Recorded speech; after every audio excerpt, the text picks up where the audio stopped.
Yo, what's up, man? Nirvana MB na naman nga pala to. Ang reviewer na walang tira, men. Kilala nyo na, walang iba. Kundi ako lang yun. At kung di ka pa nakasubscribe, men, click mo na yung subscribe button dyan sa Gedli.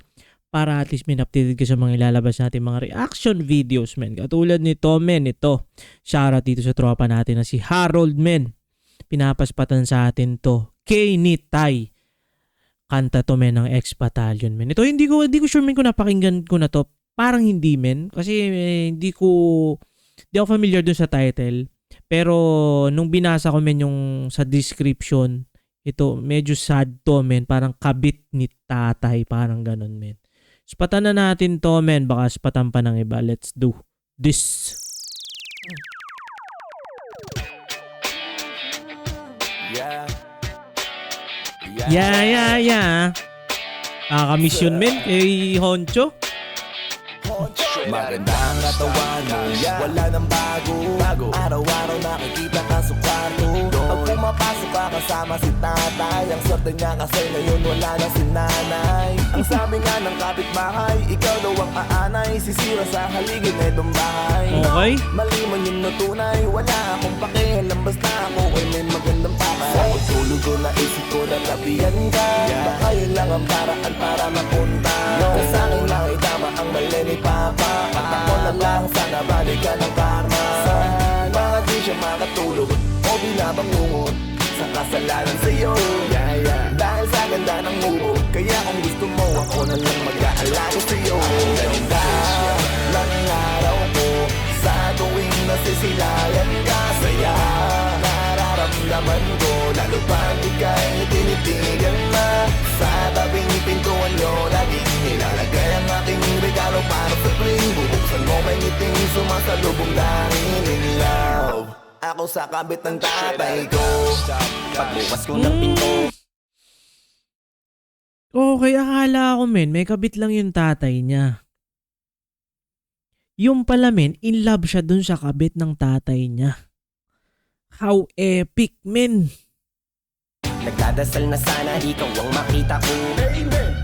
Yung tipong lalabas ako at ang bubungad sa'kin ay ang ganda mo. Kaso malas ko naalala ko, day of tong si Dad. Magkukulong ulit kayo sa kwarto magdamag. Hindi kita makikita kaya ko tinatamad. Wag lang sa'kin may magutos baka aking masapak. Nalimutan ko na ngang ikaw pala ang dahilan na kung bakit tong si nanay biglang umalis na lang. At kung bakit tong si Dad sa'kin walang pakialam. At kung bakit di ako galit sa'yo ay malamang napaibig mo kahit alam ko ng sobrang mali nito. Nalilito hindi, sigurado ko na gusto ko ang tulad mo kahit sabihin pang sobrang mali. Okay, parang parang stepmom something, men.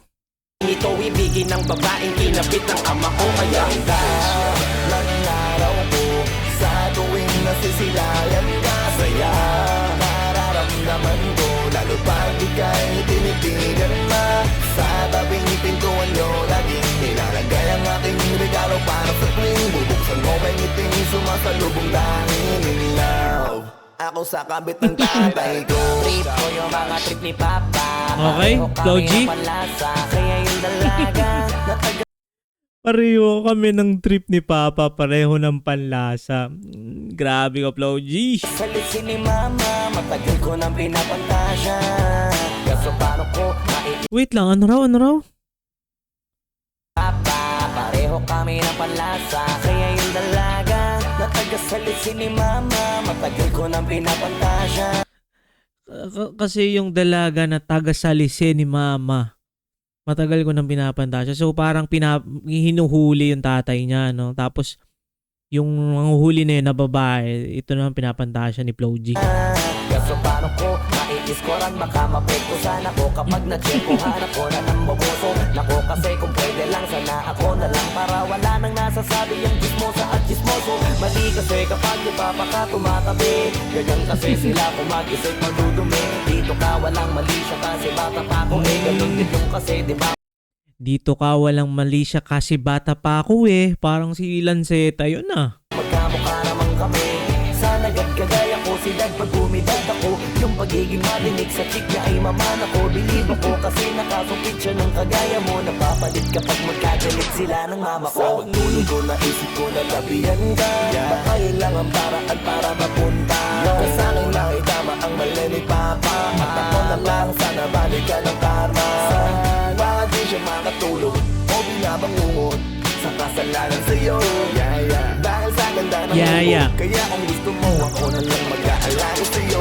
Ganda ng araw ko sa tuwing nasisilayan ka. Saya nararamdaman ko, lalo pag ika'y tinitigan na. Sa tabing pintuan nyo, laging nilalagay ang aking regalo para sa tuwing bubuksan mo, may ngiting sumasalubong dahil in love. Ako sa kabit ng tatay ko. Grabe men, no? Naging in love ka sa kabit ng airpot mo. Ano ba naman yan, men? At shoutout pa rin dito sa tropa natin. Ito ngayon ko nga lang talaga napakinggan to, men, at nakakagulat na may ganito pala silang kanta, men. At yun, men, kung nakaabot ka sa puntong ito na hindi pa nakasubscribe, click mo na yung subscribe button dyan sa Gedli para at least, men, updated ka sa mga ilalabas natin mga reaction videos katulad nito, men. Ingat palagi, good vibes, subscribes, peace.